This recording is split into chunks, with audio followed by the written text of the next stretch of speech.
ভাই 10 মাস আগে একটা ট্রেলার মুক্তি পেয়েছিল, আমি এখন দেখলাম। ট্রেলারটা হলো আপনার ডাইরেক্ট অ্যাটাক সিনেমার। নায়ক হলো আমিন খান, নায়িকা পপি, আর সাথে আরও কে কে যেন আছে, দাঁড়ান পড়ে নি, ইমন।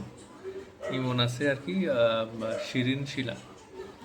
তো নিউ ঈদ মুভি ট্রেলার 2025, ঠিক আছে। তো বিষয়টা হলো যে এটা আমি দেখলাম আজকে, 10 মাস আগে বের হওয়া ট্রেইলার আর কি। তো ভাই সত্যি কথা বলছি, এটা দেখে আমার মনে হলো যে আমিন খানকে নিয়ে যদি আমি একটা একটা ভিডিও তৈরি করে আর কি, আমি একটা আমার যে ফোন আছে, ফোন দিয়ে যদি আমি একটা ভিডিও করে সেটা এডিট করে আর কি ইউটিউবে ছাড়তাম, তাহলে মনে হয় আরও বেশি সুন্দর হতো, আর আরও আর কি ভালো ভিউও পেতো আর কি, বা মানুষ এরকম, কি বলবো, মানে এই যা দেখলাম, বুঝছেন, বলার কিছু নাই আসলে।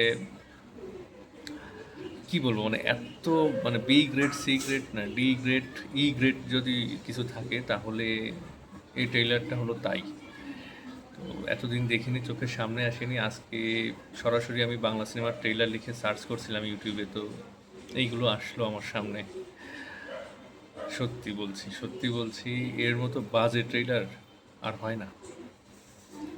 আর গান হচ্ছে, গানে কোনো মিউজিক নাই, শুধু ভয়েস শোনা যাচ্ছে। আর যে মনে করেন যে টাইটেল অ্যানিমেশনগুলো আছে, টেক্সট অ্যানিমেশন যেগুলো আছে, আমার মনে হয় যে সরাসরি কোনো সফটওয়্যারের যে অ্যানিমেশন, ফ্রি অ্যানিমেশনগুলো থাকে, টেক্সট অ্যানিমেশন বা টাইটেল অ্যানিমেশন, ওগুলোকে এডিট করে জাস্ট এডিট করছে, জাস্ট এডিট করে মনে করেন যে যে নাম ছিল ওইটা, ওই নামের জায়গায় এই নাম, এই লেখাটা বসাই দিছে, শেষ।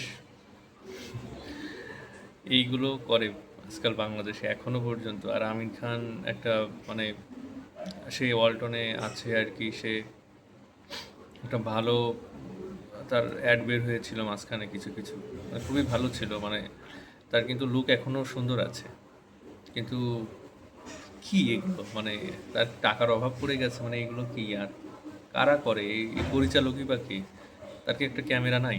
মানে এই যে প্রোডাকশন হাউসগুলো, এই যে ইগল প্রিমিয়ার মুভিজ, এরা যে, এদের কি টাকা নাই, একটা ক্যামেরা নাই? আমি তো তাই ভাবি মাঝে মাঝে। তো যাই হোক, ভালো থাকবেন, এমন আরও ভিডিও বানাবো ভাবছি।